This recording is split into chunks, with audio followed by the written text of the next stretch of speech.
Hello, Matt. What you got to do is turn the volume off on the video itself. Okay. Yeah, it's very hard to hear you. Hello, Matt. Yes. What you got to do is turn the volume off on the video itself. Okay. Yeah, it's very hard to hear you. Hello, Matt. Yes. Yeah, What Matt. you got to do is turn the volume off on the video itself. Okay. Yeah, Where it's very are hard you to today? hear you. Hello, Matt. Yes. Yeah, What Matt. you got to do is turn the volume off on the video itself. Okay. Yeah, Where it's very are you hard to today? hear you. Hello, Matt. Yes. Yeah, Matt. We're getting that echo Turn the again. volume off on the video itself. Okay. Yeah, Where it's very are hard you to hear today? you. Hello, Matt. Yes. Yeah, Matt. We're getting that echo Turn the again. volume off on the video itself. Okay. Yeah, Where it's very are hard you to hear today? you. Hello, Matt. Yes. Yeah, Matt. We're getting that echo Turn the again. volume off on the video itself. Okay. Yeah, Where it's are very you hard to today? hear you. Hello, Matt. Yes. Yeah, Matt. We're getting that echo Turn the again. volume off on the video itself. Okay. Yeah, Where it's very are hard you to hear today? you. Hello, Matt. Yes. Yeah, Matt. We're getting that echo Turn the again. volume off on the video itself. Okay. Yeah, Where it's are very you hard to today? hear you. Hello, Matt. Yes. Yeah, Matt. We're getting that echo Turn the again. volume off on the video itself. Okay. Yeah, Where it's very are you hard to today? hear you. Hello, Matt. Yes. Yeah, Matt. We're getting that echo Turn the again. volume off on the video itself. Okay. Yeah, Where it's very are you hard to today? hear you. Hello, Matt. Yes. Yeah, Matt. We're getting that echo Turn the again. volume off on the video itself. Okay. Yeah, Where it's very are you hard to today? hear you. Hello. Hello, Matt. Yes. Yeah, Matt. We're getting that echo Turn the again. volume off on the video itself. Okay. Yeah, Where it's are very you hard to today? hear you. Hello. Hello, Matt. Yes. Yeah, Matt. We're getting that echo Turn the again. volume off on the video itself. Okay. Yeah, Where it's very are you hard to hear today? you. Hello. Hello, Matt. Yes. Yeah, Matt. We're getting that echo Turn the again. volume off on the video itself. Okay. Yeah, Where it's are very you hard to hear today? you. Hello. Hello, Matt. Yes. Yeah, Matt. We're getting that echo Turn the again. volume off on the video itself. Okay. Yeah, Where it's are very hard you to hear today? you. Hello. Hello, Matt. Yes. Yeah, Matt. We're getting that echo Turn the again. volume off on the video itself. Okay. Yeah, Where it's are very hard you to hear today? you. Hello. Hello, Matt. Yes. Yeah, Matt. We're getting that echo Turn the again. volume off on the video itself. Okay. Yeah. Where?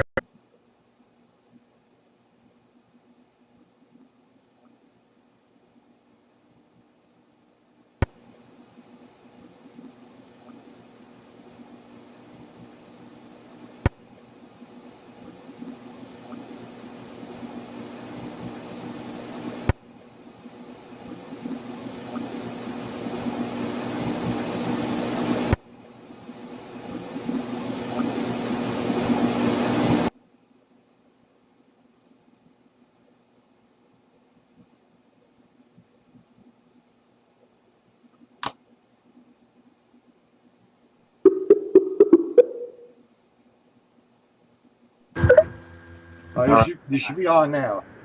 Yep. You can hear me? Yes, I can. All right, John.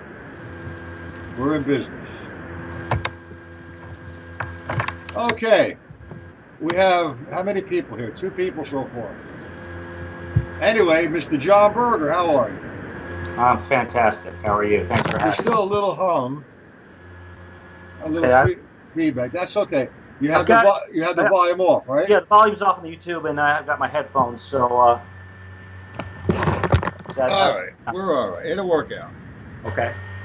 It's not actually on my end, John. That was my fault. I should have told you. No problem. Well, you know how dumb drummers are, right? Ha. Okay. Daniel, can you hear us fine or what? Can you all hear me? Still getting some sort of feedback. Hold on. Daniel and Michael, yeah, we're all right. Excellent. Okay, so we have 6 people watching. No problem. All right, I don't know if anybody wants to see me. Anyway, let me introduce you, Mr. John Berger. Looks good. Excellent. Okay, let's talk about John Berger. John, where are you from originally? I'm from Rockland County, New York, which is about 30 miles north of New York City. Okay, Yeah. and you're living in New Jersey now, correct? Yeah. I live just very close to the city, just in Bergen County, just about 10 minutes west from the GW Bridge, very close to Manhattan, very convenient. Good. Yeah. All right. What I like to do, if it's okay with you, I mean, it's your time, it's your platform. I like to get to know about your musical career. What was the first time you put drumsticks in your hands? And from that point to this point, the story begins. Yeah, well, I started playing very early, according to my parents, when I was about 2, on a set of plastic bongos, which my family actually still has, and probably 2 major things that really, to this day, decades later, that really struck a chord in me. I guess early on I took an interest in the drums for whatever reason. I can't explain it, but I saw the Beatles on the Ed Sullivan Show when they made their first appearance in America, and just seeing the joy on Ringo's face and the excitement from the music, that really hit a spark in me. And then also I saw my parents listen to all kinds of music, and I used to watch Channel 13, the PB Public Broadcasting, watching Boston Pops Orchestra, and I just never forget seeing the guy hit the crash cymbals, the hand cymbals, and those 2 things just really, it's like, I just love what these guys were doing. I don't know why, so I just continued playing along with records on the radio, and then I was very, very fortunate in that in the 4th grade, when I was 8 years old, I'd already been playing on my own for fun, but we were able to start taking formal lessons in school, and I knew I wanted to study drums. It turns out that the band teacher at my high school, at my elementary school, was a percussion major at Juilliard. So right off the bat, I just had incredible focus, incredible instruction from a great teacher. Very, I remember from the beginning, he was very strict in a lot of ways. He was classically trained. And then when I went on to junior high school, it turns out the band leader there, Daniel Sacente, who was really my first mentor, he was a percussion grad from Manhattan School of Music, and also played jazz, drums. So he's the one that really took me to the next level. He became I started studying with him privately, and so he got me really working on everything, on rudiments, on all styles of music, and thanks to my parents' influence and Danny, I was open to so many different styles of music, and got involved with the marching band in school.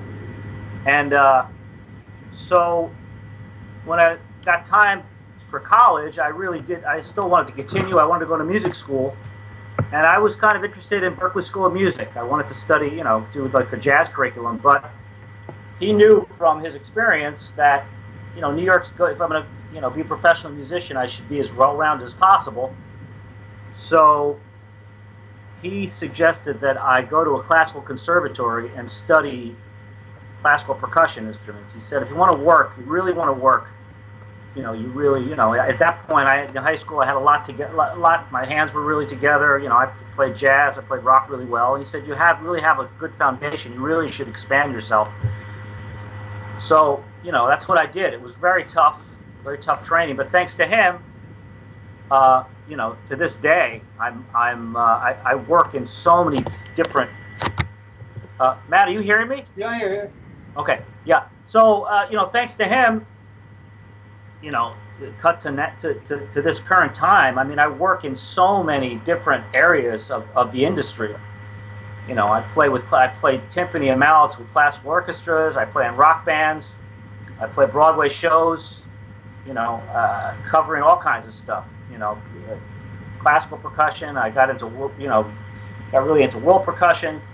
Playing hand drums. So I pretty much can work in any situation, and have the ability to learn I can continue to do this because of all this exposure and great training that I had. You know, if it's something I don't really know how to do, or not really, it's not really my, it's not really natural to me.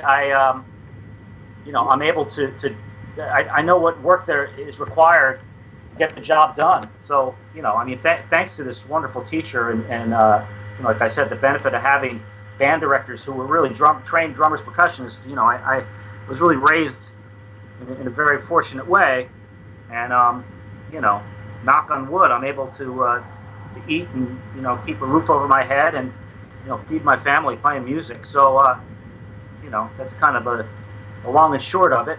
Well, you and I have known each other for a couple of years now. Mm-hmm. And since I've known you, from when I first knew you to now, you're one heck of a busy drummer. Mm-hmm. And you got to move your camera a little because I see half your face. Oh, very good, John. Okay. Okay.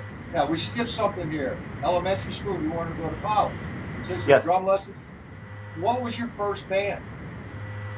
My first band was a rock band, and it was just with a, you know, bunch of friends that I met, and it was a band called Bandit, and we played like little junior high dances, and, you know, we did a little bit of, we did some hard rock, we did a little bit of, you know, we were sort in a way like a little bit like a club date band. You know, I remember we played Chameleon by Herbie Hancock, we played Moon Dance by Van Morrison, you know, a little bit of swing stuff, and the guitarist, he actually went on to do some really cool gigs, you know, as a guitarist, really pretty well accomplished this right now, Bird Johnson. But his father was a pastor at a church, so he let us use the parish house to practice in. But the thing is, he said if we practiced there, we had to play, you know, we had to play a couple of church services for him, and he let us play whatever we wanted. But you know, it was a good experience, and, you know, getting in front of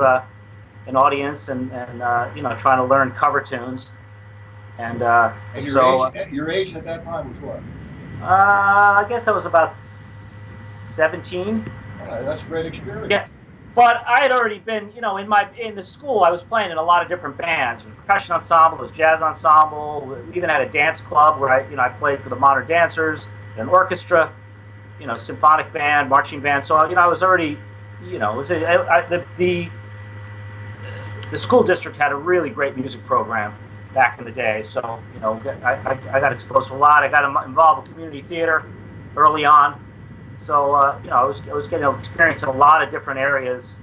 And I think I liked horn bands, and, you know, I was really into Buddy Rich and Maynard Ferguson. I think I liked and Chicago. I think I liked a little bit more high energy kind of stuff. I wasn't that much into small jazz, you know, bebop and that kind of stuff until much later on. But a friend of mine, a trombone player, very talented. He's still a professional musician. He kind of turned me on and got me playing a little bit of jazz. Like at the end of high school, I started to explore that a little bit more, playing like, you know, bebop and, you know, swing kind of stuff, which I, you know, ended up doing a lot more of, you know, as I got older. But yeah. And you were still studying privately at this time, right? So no, I don't. No, I mean, here and there I've taken lessons from people, but it's you know, just like kind of brush up stuff. It's been a while. I don't do it not on a regular basis. You know, I took some lessons with Robbie Amin several years ago. I was working on a Broadway show that had a lot of Afro-Cuban stuff, and I wanted to just get better at speaking the Afro-Cuban language. So I took a lesson with Robbie Amin. But I don't study on a regular basis. But as you know, there's so much great information on YouTube and inspiration that I've found here and there that you know, it definitely inspires me to learn. And you know, I would say I'm always studying. I think we all are. Yep. You know, but how about if we go back to graduation of high school? Okay. And college. Okay. You went to a college?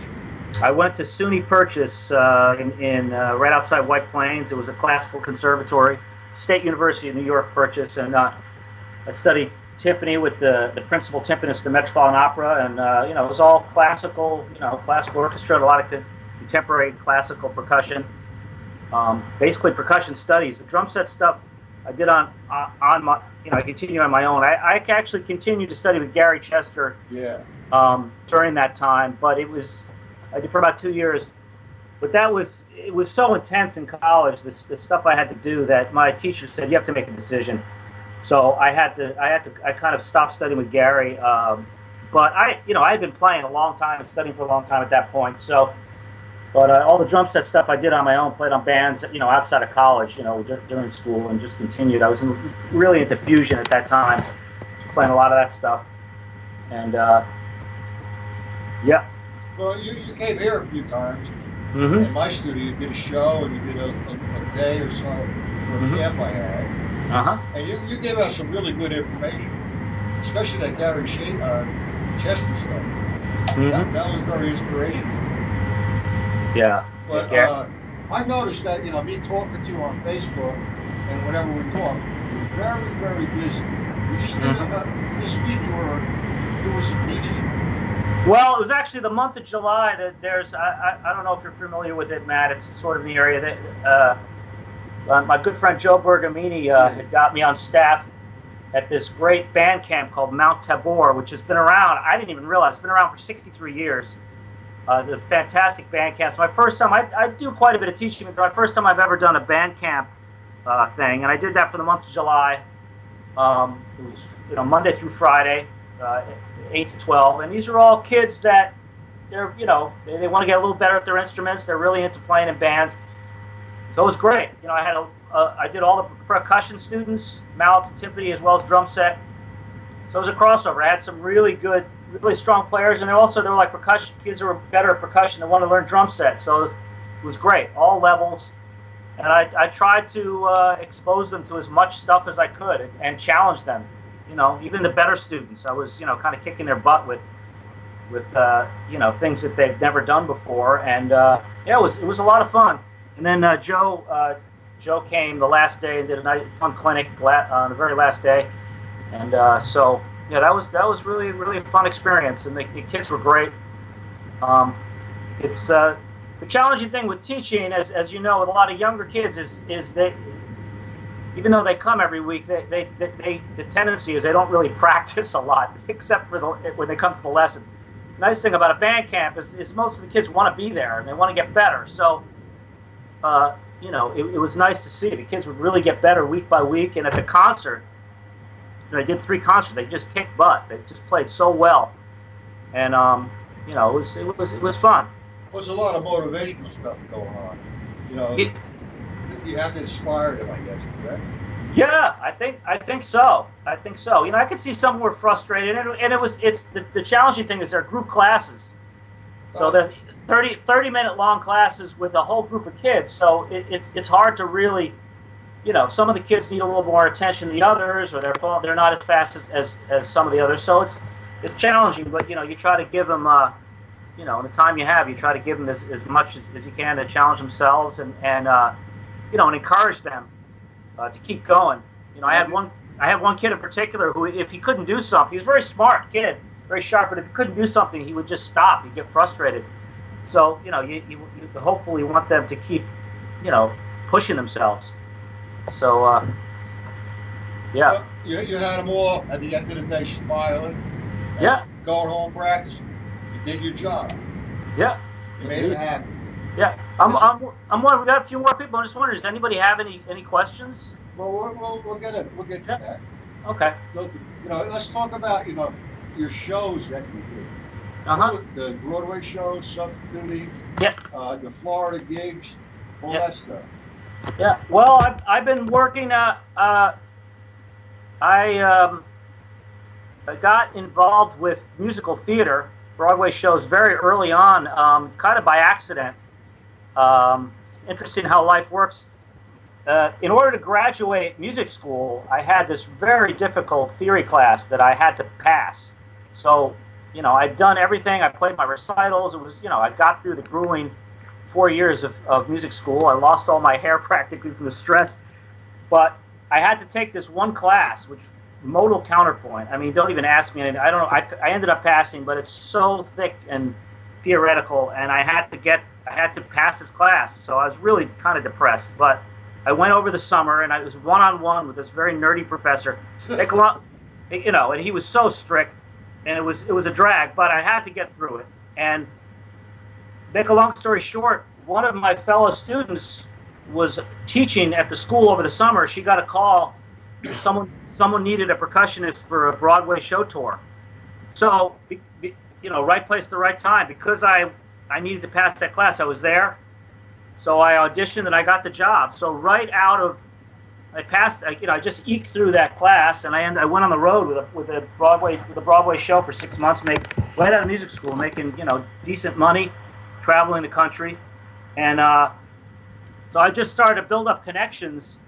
I did a lot of touring with musicals. I did that for almost 15 years straight with many Broadway shows, and so finally in 1999, I played my first Broadway show in New York through one of the conductors that I was on tour with recommended me to sub. He said you should come in and sub the musical Cats for the drummer. So I came in. That was my first Broadway show. So I started subbing various shows on drums and percussion. To date, I've played 20 different Broadway shows. A substitute comes in when somebody either goes on vacation or they get sick. Or they get stuck on the train, they call you in. And right now I'm subbing, I've been subbing Jersey Boys, which is a hit show. It's the music of Frankie Valli. Been doing that for 10 years now. It was a lot of fun. And I'm also subbing the show Fiddler on the Roof, which is wonderful music. It's a combination of drum set and timpani and mallets. So right now I've been doing those. And I go on tour, very short things. This great Neil Berg, this guy named Neil Berg has this great show, goes around the country called 100 Years of Broadway, and it's basically he puts together some of Broadway's best singers, a live band, and we just do a whole cross section of greatest hits from Broadway from over the years. So I go out of town on occasion with him, doing that, and last year he took me down to Barbados, which was unbelievable.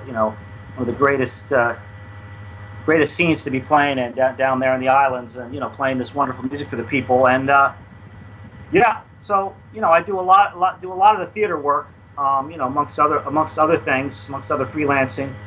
And what was the name of that show in Florida you did? Stop, was it, or? Oh no, that wasn't Stop. Oh, that was very unique. That was an original show.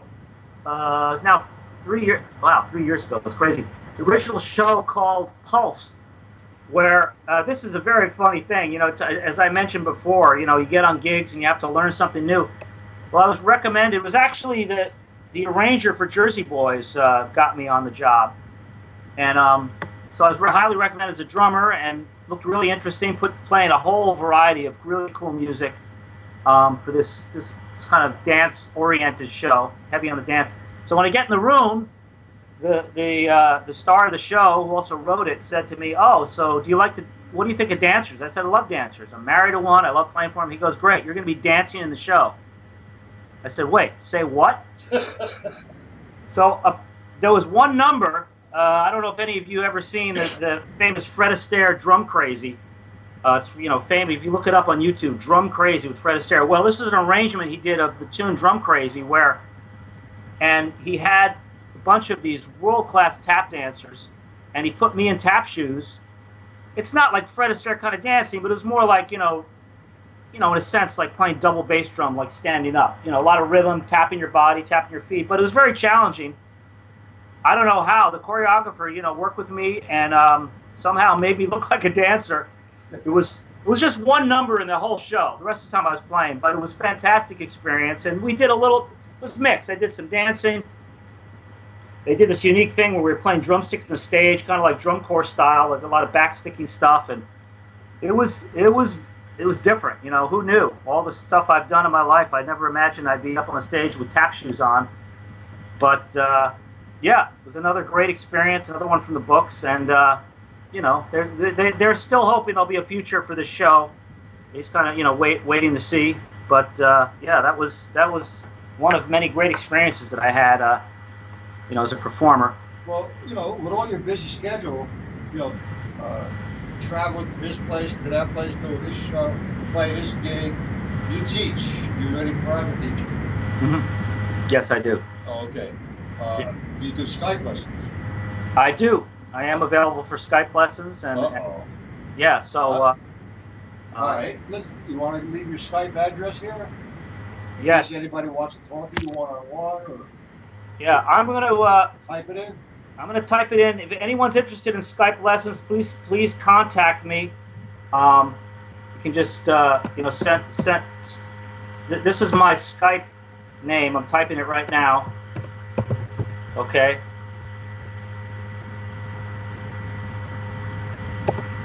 So that's it. John O. B. Good. JONOBGOOD. So if anyone's interested in Skype, feel free to contact me there. Call you and ask you some questions. And yeah, I'd be happy. Worldwide, I'd be happy to offer my whatever drum wisdom I could share with you. And that's a lot, believe me. Yeah, I appreciate that. So yeah, I do a fair amount of teaching. I have private students also. Since 2001, I've been doing this wonderful outreach program in the New York Public Libraries. I work with kids, go out through the 5 boroughs of Manhattan, different libraries, and it's kind of like a sound effects thing.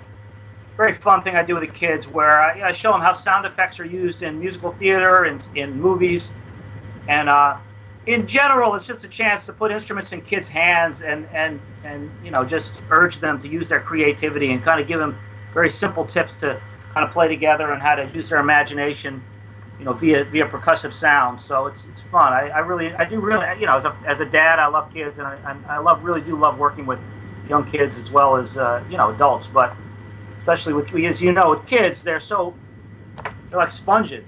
I mean, they're very open and their minds are not cluttered with a lot of stuff. So you can, with the right direction and encouragement, you can really teach them a lot very quickly. And yeah, I definitely teaching is a big part of what I do and what I enjoy. Before I forget, this is a little bit off to the next week. Mm-hmm. Next week at 2:00, I have Mike Clark in-house here. Oh, fantastic! Okay, and I'd like to invite you if you want to come in and hang with us and do something on this channel. Okay, well, if you like. We'll talk about. You're talking about on the weekend? Yeah, next Sunday.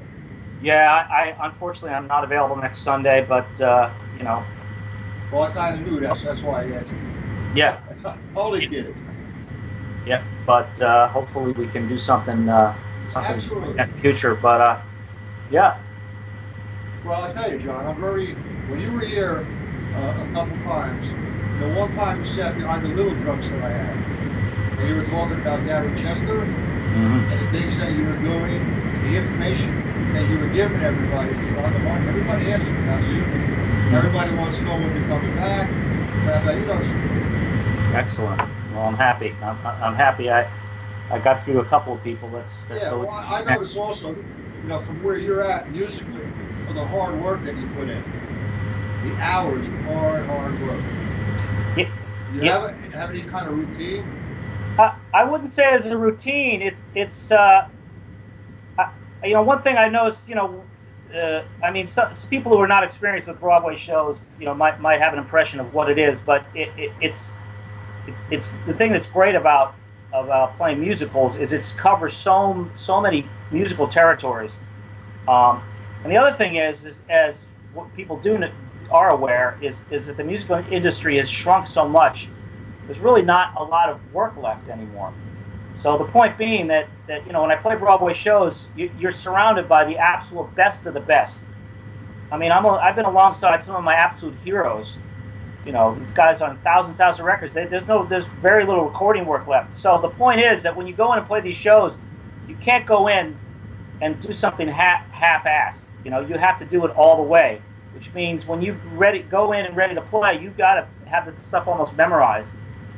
So you just do the work until the music is inside you. There's no question about anything. You're not sight reading. It's also a misnomer that when you play Broadway shows, you're a great sight reader. Not everyone is, and you're not sight reading. You play the same thing pretty much play the same thing night after night the same way. So you have to work on it until you can get it. Well, it's second nature. But the other thing is, I can't really say where this came from, what my teachers, honestly speaking, even someone calls me on a Tuesday if I want to play a blues gig on Wednesday, I do as much work as I possibly can. Like, send me the set list, and I'll try to listen to all those tunes. I want to go in and be able to make music. So, I'll listen. If I have a jazz gig in a week, I'll start to listen to a lot more jazz. I want to be as prepared as I can so I can just, sit down and have a musical conversation. So, I think in general it's about just giving 100%. And sometimes you don't have a lot of time to prepare, but I think like getting in the right headspace, like just immersing yourself in that music, for the 2 days you have, or sometimes you don't feel comfortable speaking that language, that musical language, so you might take a lesson with someone, on that, whatever it takes to just be prepared so you can make music and comfortably express yourself as best you can. I think with an attitude like that, I think the important thing is that people are going to want to play with you, and and you're going to work. If you want to be a working musician, you're going to continue to work because of your attitude. It's only going to inspire. What you do is when you practice and you get on the drums. Some guys are thinking, oh, these players aren't that good. I don't like this music. It doesn't pay a lot. And then it's like they have an attitude. So I think when you have a positive, hard-working attitude about no matter what the gig is, I think you go a lot further. And I kind of treat every gig that way. If I say yes to something, sometimes you say yes to a gig and it's like, wow, this was kind of a drag, doesn't pay enough. But you said yes, so why not give it 100%? You commit yourself. Yeah, exactly. And that follows you all the way through. You're the real deal. It seems that I've noticed from everybody. I'm getting a delay now. Where'd you go? I'm here. Oh, I'm okay. still here. Yep. I got a delay. Okay. Sometimes this thing drives me crazy. Talking to a screen. Yeah. Anyway, any questions out there, gentlemen? What does a chart look like? What does he do to prepare for it? Is it like old school, new school they call it, like in a booth, headphones on? What do we got going on? No such thing as a dumb question. If anyone No, that's not a dumb question. No, I'm saying there's no such thing as a dumb question. You can ask anything you want. Anyway, these drum charts, I've noticed, as you know, not very many guys can write drum charts. So they're more or less a roadmap plus cues. No. Well, no, not really. For Broadway shows, I think it's changed just because of the notation software that exists. But it's not really lead sheets. I mean, you have drum parts. Yeah. And it depends. Sometimes they're very specific, but it's pretty rare. The only time you have lead sheets when they're first, it's called a workshop. When they're first starting up a show, they go in a studio with the piano, drums, and it's just and you kind of come up. The drummer starts the process. That's when you start with a lead sheet. But from there, they start to write down, so they have something that can be played. From that point, the next step, when the show is moving on and they're going to go into a theater, then the thing is written down. So you have at least enough information written down that indicates what the feel is, where the fills are, that kind of thing. But it's not like a big band chart where it's just like just the hits kind of thing. It's definitely tends to be much more specific than that. Because you have dancers, it's live, you got to hit certain hits, and there's also spots there too for measure time. We have a question. I'm sorry, we have a question here from Daniel Cole. All right, yeah, when you have timpani parts, you tune via tuning whistle, you're writing cues from other instruments. Well, you do all the above. Definitely, tuning gauges. Excuse me 1 minute. Go ahead. Tuning gauges are always used, and also nowadays, most of us, especially most of us, use tuning apps on our smartphones, like an electronic tuner. Same thing the guitar player does, and actually even woodwind players use them. And you also when you can, you find cues that you write in from other instruments, so you know you can check your tuning.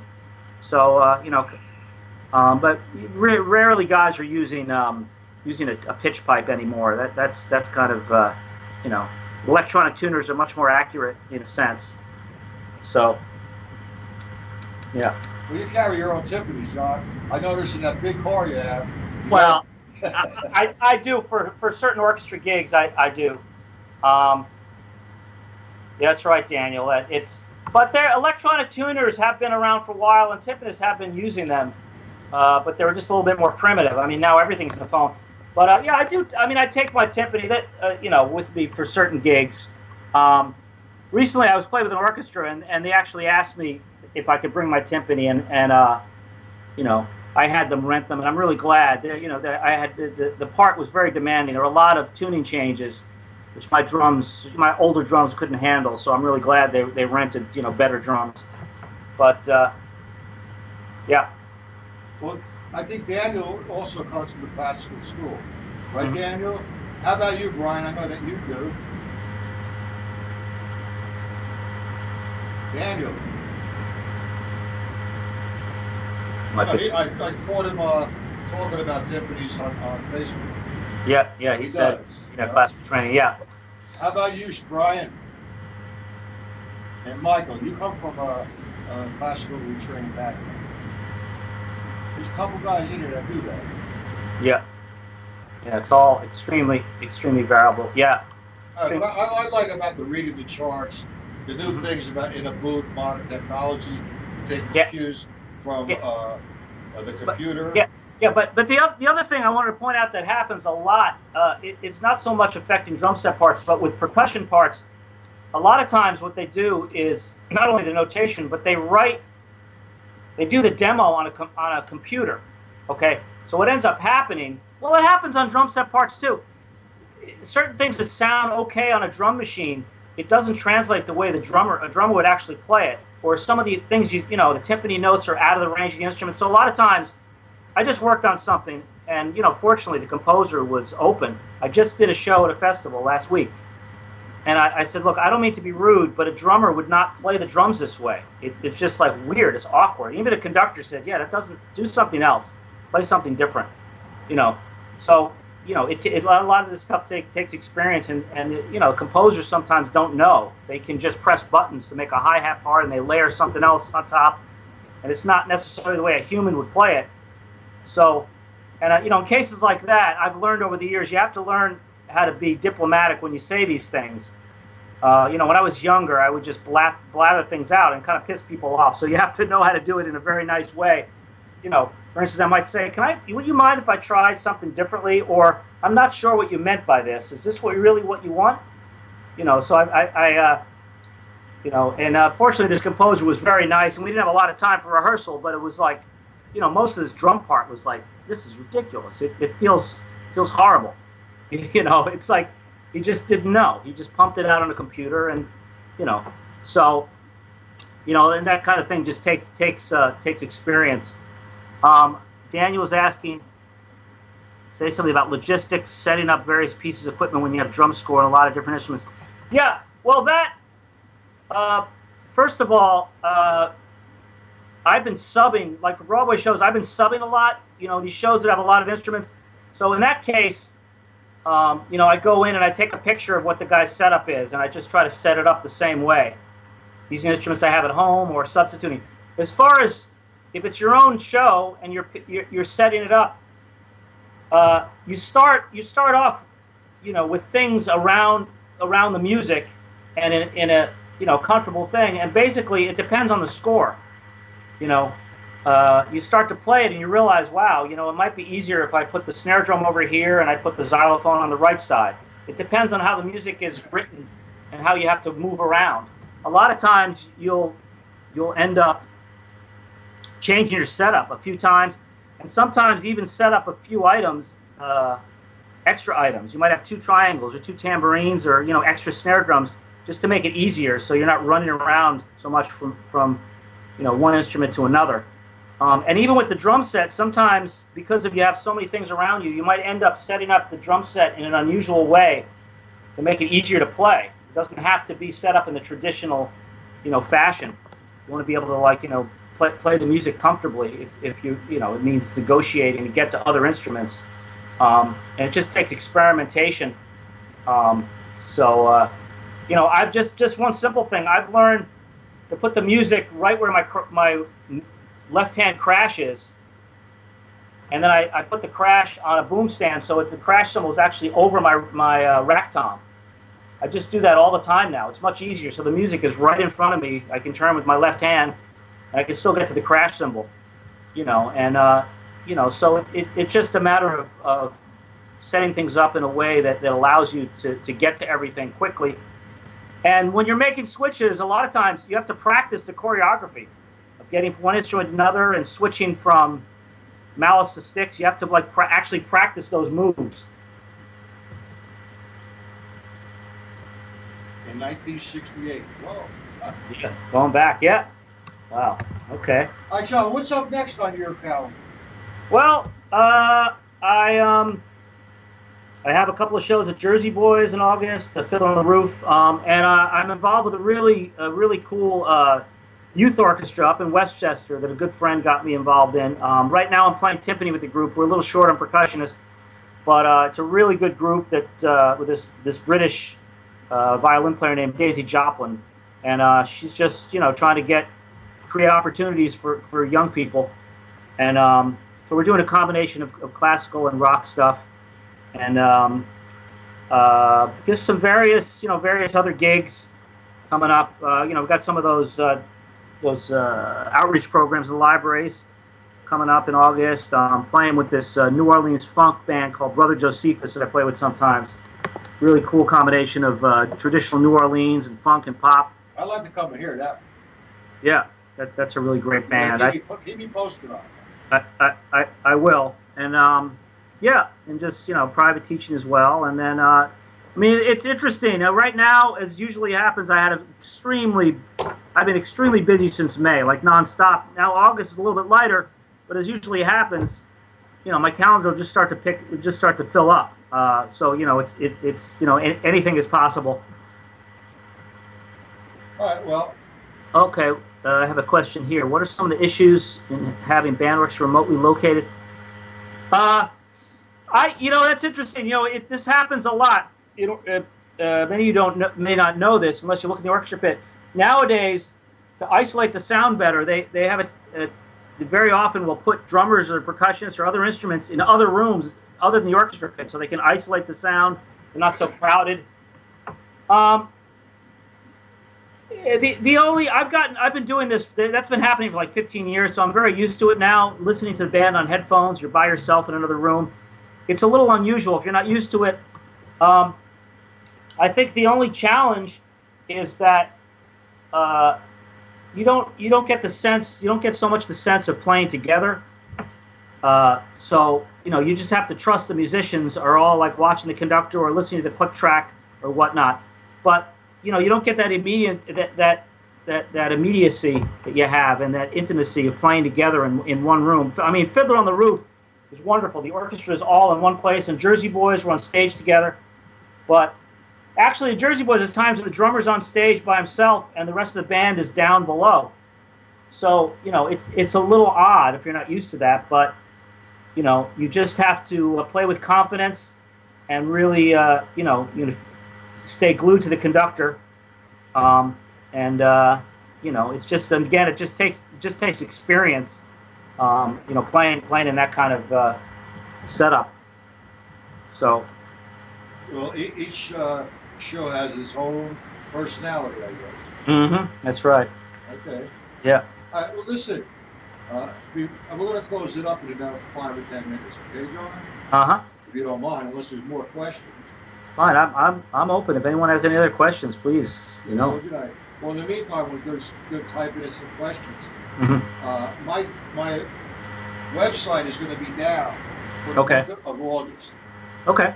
So what I'm doing is I'm going to be doing Monday, Tuesday, and Wednesday here on YouTube lessons. Good. 1 p.m. and 8 p.m. Okay. And plus, next Sunday, I have Mike Clark, and if you can come, that'd be great. So in September, everything's going to be opening up. And I'm going to be making a ton of videos with Mr. Tim. Right. And we're going to be selling videos on my site. So we're kind of under construction. I just wanted everybody here to know that. And hopefully, you're going to come and do a live lesson again. I would love to do that. Yeah, well, that anytime, sometime in September or October, because I'm down one camera besides going under construction. And somebody here, wait, who's this? If anyone is interested in Skype lessons with me, my Skype name is. Okay, that's my. Just once again, that's my Skype name. I didn't know who this was. It's me. That's my that's my YouTube, one of my YouTube names. Oh, okay. I didn't know. I'm sorry. It's okay. All right. Yeah, I mean, and then next year I'm going to be doing some camps. Maybe I can hire you for a couple of days. Excellent. And we can do some timpani work and orchestrational work. Mm-hmm. That's me, John Berger. I don't know who's John Berger. Oh, that's you. Yes. Just kidding, John. Having some fun, lighting it up. Yeah. All right, gentlemen. Anybody have any questions? John, I really appreciate you taking the time out. Yeah. Well, And- Matt, it's a pleasure. I appreciate you, having me on this. It's really nice of you. Yeah, well, Brian Dewhurst was twisting my arm to have you. Oh, well, I appreciate that, Brian. Thank you. Only good, John. Well, these guys, they know who you are. They know you from Facebook. This Daniel, he's a school seasoned drummer. Awesome. Michael Lewis, Brian. Mm-hmm. There's a couple other people. Nobody's really interacting. Okay, it's all right. Just kidding, Brian. Hey, thank you, guys. But they're all in that the new web page as well on Facebook. Alan created. Most of them are, and all the art of drumming groups. Right. I think it's a nice kind of family we all got going on. And I'm just trying to establish all the drummers in the world come hang out, and share your ideas, where you've been. And now, John, you're a hard-working man, and whatever you have going on, you work very hard for it, and that I have ultimate respect for. And you have no ego, and you're very, very humble. Yeah. I appreciate that very much. Well, I had the pleasure of working, doing a Broadway show with the great session drummer Chris Parker, and he gave me one of the best bit of advice. Actually, this is long before I worked with him. He said to me, everyone in New York can play. Every professional is able to play. He said, get your people skills together. He said, ultimately people they want to have fun in the bandstand, so they hire their friends, and it's not about schmoozing. It's like, people want to feel comfortable. So, it's true. You really have to develop your people skills. I mean, a lot of us musicians, we spend a lot of time indoors, and become like cave people, and, our social skills might be lacking. So, it's not to say you have to really kiss anyone's butt. I think the point he's making is learn how to, get along, and also, so people have fun. He said that's what they remember. They remember the personalities, and they want to be around you because you make the gig is fun, whatever it takes, whatever that means to you. But some of the best advice I've ever gotten in my life, and believe it or not, I used to be pretty shy. So it took me a while to really get that together. I think when I met Chris, I think he sensed that. He didn't really even know me at the time, but it's fantastic advice, and So, my pleasure, Brian. My pleasure. Thanks for tuning in. So, the people skills, John, I've learned a lot as well. Mm-hmm. Me, I'm just the type of guy, I like to say this publicly, I learned about this myself. I'm 70 years old.